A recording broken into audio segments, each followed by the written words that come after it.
Assalamualaikum semuanya. Kejadian yang akan saya bahas kali ini sangat menyedihkan, yang menimbulkan pro dan kontra. Saya yakin opini kalian juga akan terbagi dua. Kejadian ini terjadi di Thailand, jadi mohon dimaklumi jika ada kesalahan dalam penyebutan nama tokoh dan tempat. Ceritanya seperti ini. Pada jam 7 pagi tanggal 8 Agustus 2022, polisi mengamankan seorang wanita berusia 40 tahun di distrik Phombury, Provinsi Singburi. Diketahui wanita itu telah menembak suaminya yang berusia 40 tahun. 4 peluru menembus tubuh sampai menyebabkan kematiannya. Kejadiannya terjadi di pasar Simumoeang. Tercatat hampir 100 saksi yang berada di TKP saat itu, karena lokasinya memang sangat ramai, yang dimulai dari saat pelaku turun dari taksinya, lalu berjalan menuju suaminya di depan toko plastik dan menembaknya. Ada banyak drama yang terjadi dalam momen itu, dan saya akan menceritakannya sebentar lagi. Setelah melakukan tembakan, seorang saksi merampas senjata dan mengikat pelaku ke kursi kayu di depan toko. Ada hal yang menarik di Thailand, ketika ada orang yang melakukan kejahatan dan ditangkap, masyarakat tidak main hakim sendiri.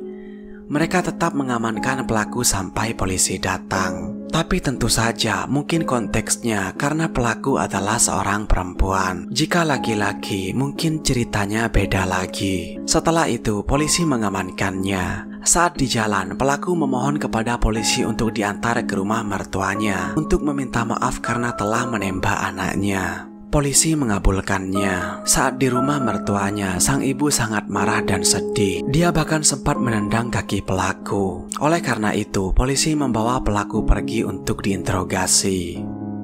Setelah dilakukan interogasi dan penyelidikan, motif pelaku dalam penembakan itu adalah karena sakit hati. Diketahui dia dan suaminya telah menikah 10 tahun dan tidak punya anak. Karena tidak punya anak itu, si suami sering menyalahkan istrinya. Berbagai usaha telah dilakukan tapi belum membuahkan hasil. 3 tahun menikah, si suami selingkuh. Dia menjalani perselingkuhan itu selama 6 tahunan.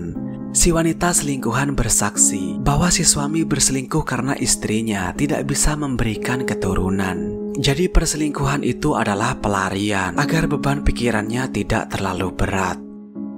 Tapi pada pertengahan tahun 2022, istrinya hamil. Dan karena sangat senang, suaminya memutuskan hubungan perselingkuhannya. Setelah kehamilan itu, hubungan suami istri itu menjadi sangat harmonis. Suaminya sudah tidak marah-marah lagi, bahkan dia jadi sering beribadah. Tapi ternyata mantan selingkuhan suami itu tidak terima jika dia ditinggalkan begitu saja. Apalagi sudah 6 tahun menjalin hubungan. Pada hari kejadian, si istri sudah hamil 2 bulan. Pagi itu, si suami pergi berbelanja ke toko plastik. Lalu mantan selingkuhan suaminya itu datang ke rumah istrinya, lalu memperlihatkan beberapa bukti seperti foto, video, dan lain-lain yang menjelaskan bahwa suaminya selama ini berselingkuh dengannya. Setelah itu, mantan selingkuhan itu pun pergi. Di tengah kesedihan dan amarah, si istri itu lalu mengambil senjata api di kamarnya yang memang adalah milik suaminya yang didapatkan secara ilegal. Dia lalu mengejar suaminya ke pasar. Menurut pengakuan istrinya, awalnya dia hanya mau menakut-nakuti suaminya agar mengaku. Tapi ketika di jalan, karena kesedihan yang mendalam, rencananya berubah. Sekarang saya akan menggambarkan kejadian itu berdasarkan rekaman CCTV. Videonya berdurasi 2 menit di depan sebuah toko plastik. Terlihat seorang biksu berdiri di luar toko. Pada momen itu, si istri belum sampai ke lokasi. Pada detik ke-13, si suami keluar dari toko. Dia menyisihkan uang dan memberikannya pada biksu yang berdiri di depan toko. Si suami lalu duduk berdoa pada si biksu. Saat pernyataan si biksu, saat itu si suami berdoa agar keluarganya disejahterakan dan agar anak yang dikandung istrinya bisa sehat. Di titik itu, si istri pun turun dari taksi. Dia mendatangi suaminya sambil memanggil namanya. Suami itu menoleh ke belakang, lalu si istri menembak 2 kali ke arah belakang rusuk suaminya. Suami itu ambruk. Si istri menembak sekali lagi ke arah dada. Suami itu mencoba untuk menghalaunya, tapi si istri menembak sekali lagi ke arah dada, yang membuat suaminya tidak berdaya.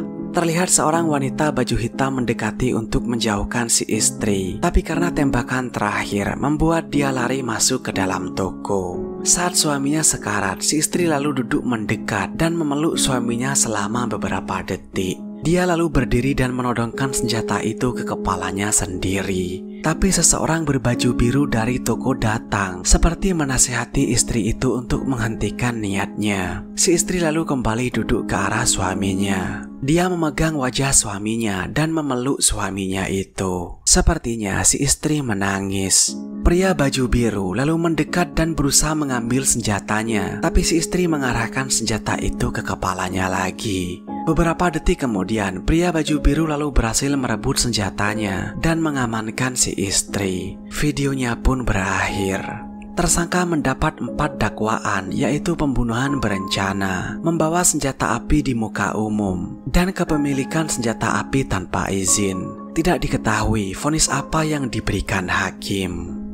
Saat awal menonton video itu saya berpikir bahwa kejadian itu mungkin tentang balas dendam karena kejahatan seksual di masa lalu misalnya. Tapi setelah mengetahui latar belakangnya, ternyata itu sangat rumit. Saya mencoba membayangkan situasinya. Pertama, mereka pasti sangat bahagia karena dalam 10 tahun pernikahannya, akhirnya si istri bisa hamil. Saya bisa merasakan kebahagiaan mereka saat melihat fakta bahwa suami itu langsung meninggalkan selingkuhannya saat mengetahui istrinya hamil. Si suami juga rajin beribadah. Bahkan dalam video itu, dia meminta doa pada biksu. Saya juga bisa merasakan kebahagiaan dari si istri yang begitu kecewa dan marah pada suaminya saat tahu dia selingkuh. Tapi ketika saya melihat si istri menembak suaminya, lalu memeluk, menangis, dan menodongkan senjatanya ke kepalanya sendiri, saya tidak bisa memberikan pendapat apapun, karena pendapat saya akan sangat subjektif. Maka saya kembalikan pada kalian. Yang jelas telah terjadi pembunuhan.